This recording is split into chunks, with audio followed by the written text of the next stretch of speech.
It's 4 years since more than 1 million refugees flooded into Europe, and they're still coming. Here, Greek volunteers are rescuing families who've crossed the Aegean Sea from Turkey.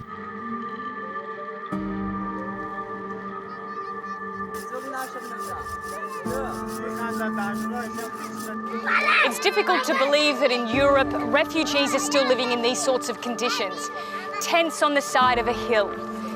But perhaps what's most depressing is that the European Union has no plan to resettle these people or send them home. And every day, more families are arriving. Hello.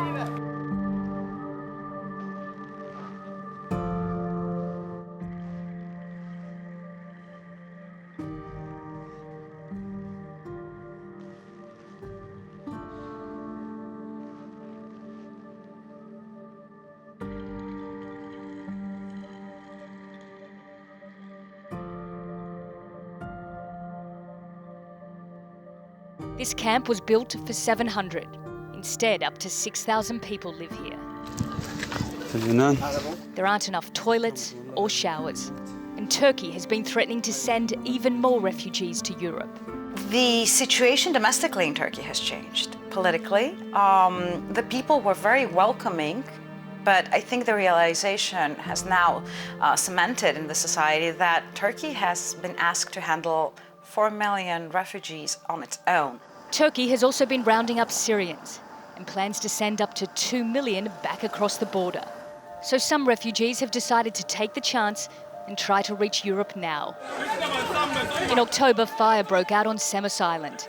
700 tents were burned in fighting between Pakistani and Afghan migrants. Within a couple of weeks, the Greek government started transferring people off the islands. It says it wants to close the camps down. Over in Italy, there's been a major shift in its migration policy.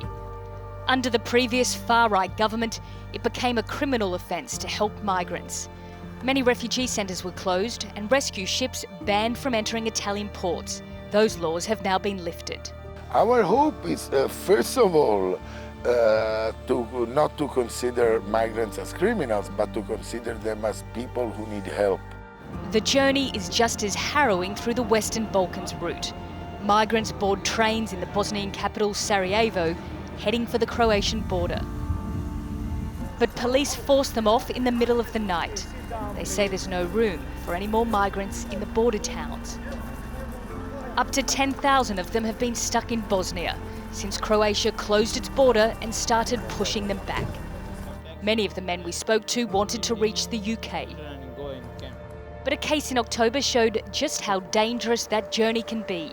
39 migrants, most of them believed to be from Vietnam, died in the back of a refrigerated truck that entered the UK from Belgium. The bodies were found an hour from London in Essex. As long as there is war and poverty, people will try to migrate. And for many, that means Europe.